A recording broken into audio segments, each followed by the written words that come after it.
Yes guys, welcome back to the channel. Today I'm going to be showing you how to change your oil and do a little minor service on the XFR.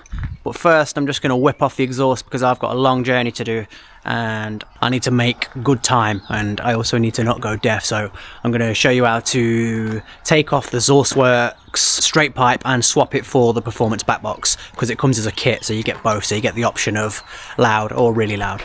Let's go.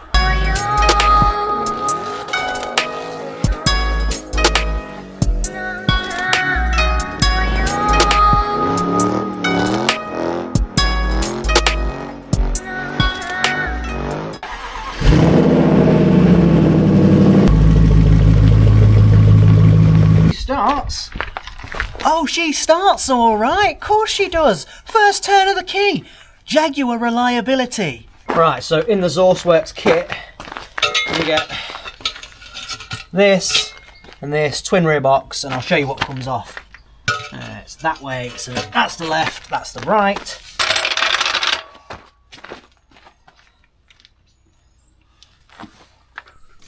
Some of you lot might cry when you see this because I'm jacking off a point that's not a jacking point, but it's sturdy enough. I've done it on several cars. Yeah, so if you look under here now, you'll see I'm just on that. Well, it's not technically correct, it does the job. It's easy enough. So we've got to take these two clips off here, and then undo the tailpipes, which are here, and you can't see it, but it's the same as the other side. Yeah, so literally all you need is I'm not sure that's focused, but a 13mm socket. Jaguars are so good with the simplicity of it. Crank that puppy off like that.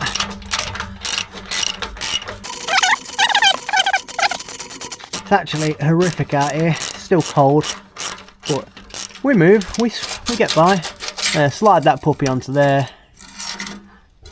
and that will just come off there with a little knock.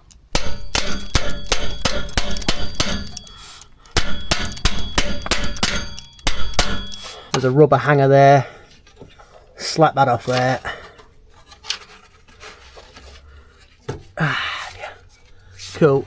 And then there's another little hanger there, just got to pull that off. It's actually so cold that I'm having to resort to bitch mittens, but they've actually frozen in this position, so I can't actually, got to wait for them to heat up a little bit. And yeah, literally 1 second later, this is off. On with the other one, which is dead easy. I don't know if you can see on there, let me just put you this way. And then this end, oh, I've got my glove caught. Oh, this is good. This end back in there like that. I'll get a little knock with the persuasion bar just to get that sat where it's got to be seated. Put the bung back on, put the clip back on. Bob's your uncle. But obviously it wasn't long until I realised that Bob in fact isn't your uncle. Nothing is simple, even when it should be simple. It didn't help that it was so cold. But yeah, I was trying to get it all level and stuff myself, but with the temperature being what it was, and the fact that I just genuinely did not really want to be underneath my car in that kind of condition, I drafted in help from the wife. So I gave her a little shout. Out she came, and she started giving me a hand doing up car stuff.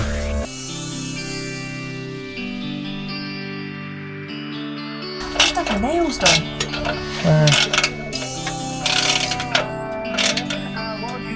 Am I going right or left? Lefty loosey, righty tighty. At this point I genuinely hadn't noticed because I was looking at what I was doing, but she was actually tightening the bowl. Oh well, we was all apprentices once. Pulling towards me? No, because that's right, isn't it? I flopped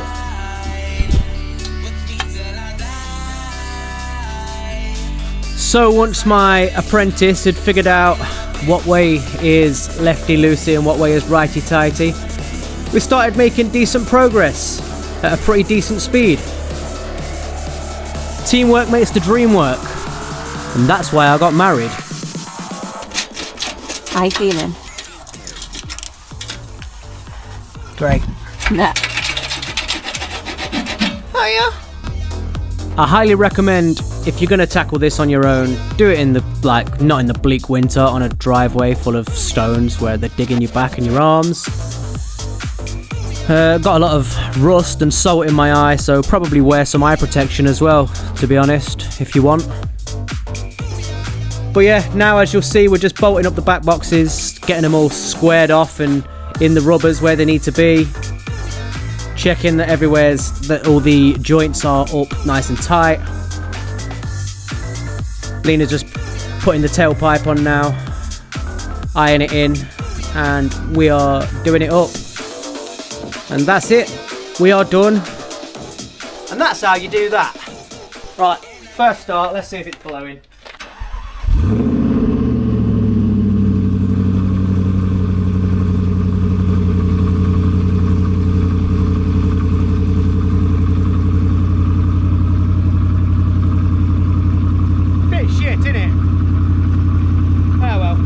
I must say, I know I said I'm going to do the service, but I've just took this out for a quick blast just to check it's not blowing. It's a lot more comfortable to drive without the straight pipes on. I'm not slagging them off because it's sick, but it just it's just so much more pleasurable. Maybe I'm getting old.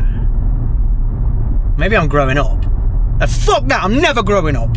Right, so now I'm going to show all of you lot how to save £100 each time you have your car serviced, at least. I mean, it was £300 last time I had the oil and stuff done on this, which was about 6,000 miles ago. And this time around from OP Oils, I've managed to get my oil for 90 quid, and including all my oil filter. I've even got a cabin filter included in that. I'm going to show you how to change that.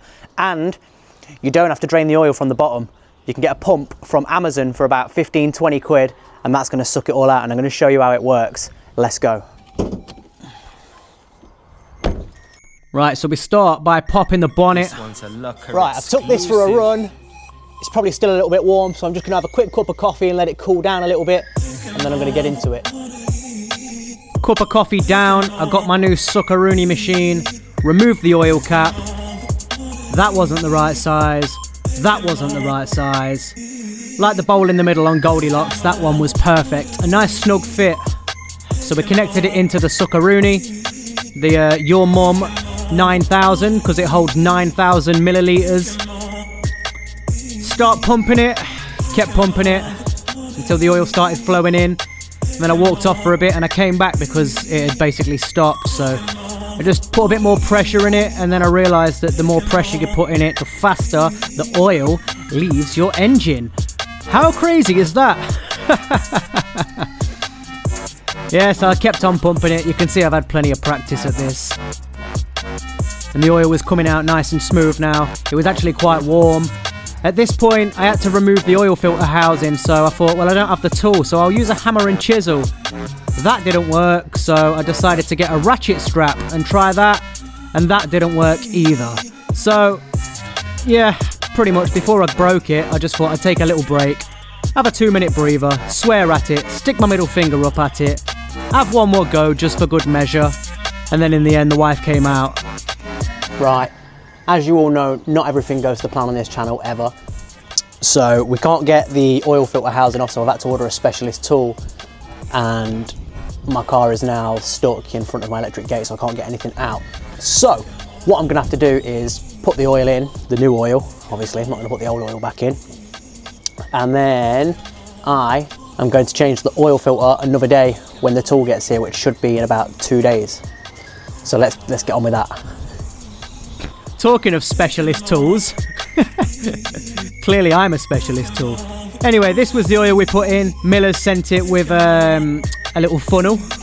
Alright, let's start pouring. Means I didn't have to make a mess. As you can see, I'm pretty good at this.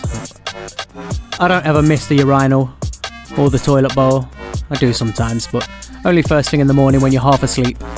I am checking as I go because I'm paranoid because I don't know exactly how much went into that oil suckaroony thing. So at the minute it says that it's empty, so I'm going to chuck another litre in and then come back and have another look. Do as I say, not as I do, as the saying goes. Right, it says level okay, but it says it's half full on the thing, so it's going to take at least another half a litre, which means there's roughly half a litre inside the engine when you're finished, which is to the 8 litres that it takes. It's not a great deal, is it? So that's pretty much a full oil change. Bang on half a litre. Look at that. Good guess, weren't it? While we're waiting though, I'm going to show you how to change the cabin filter. I've never done it and I can't, I mean it was obviously full service history when I got it, but I can't see anywhere where it says that the cabin filter was changed. So I'm going to have a go at doing that now. Apparently it's dead easy, but who knows on this channel because nothing ever seems to go to plan. I think you leave it in the plastic cover, don't you? I'm not sure. Right, apparently, you follow me, under here, I might have to just do a bit of a thing, because I need to get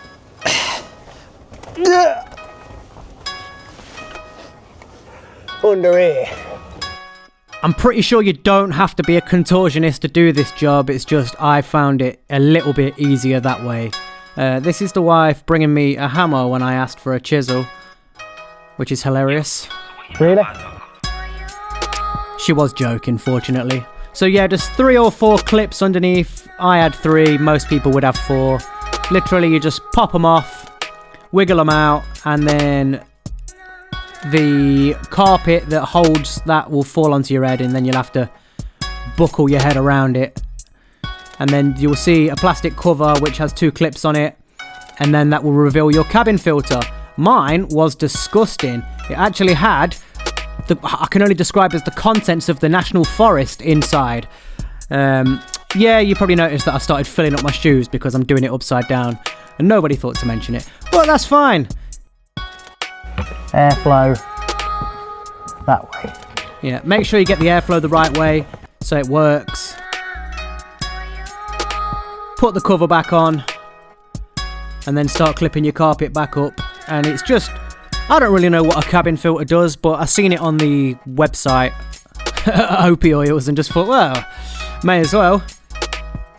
So yeah, clip all that in, and I believe it helps with hay fever and stuff in the summer, and it's to do with, like, I don't know why the National Forest was in there.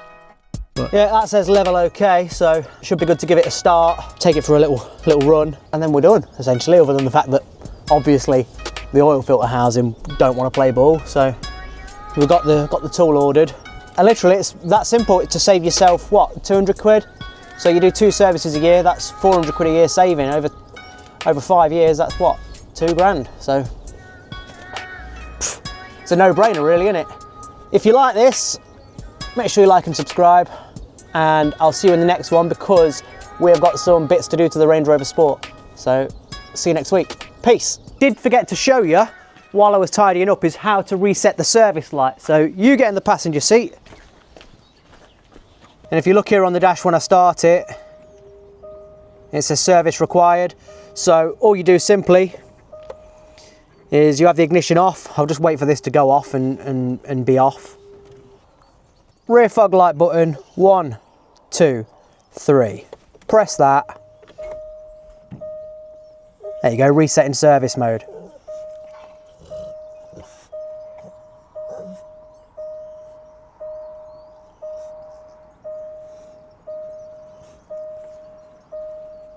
Once that's done, service mode reset, job done. Turn it off, turn it back on. No service light due. Follow me for more tips and tricks. Thanks for coming, see you in a bit.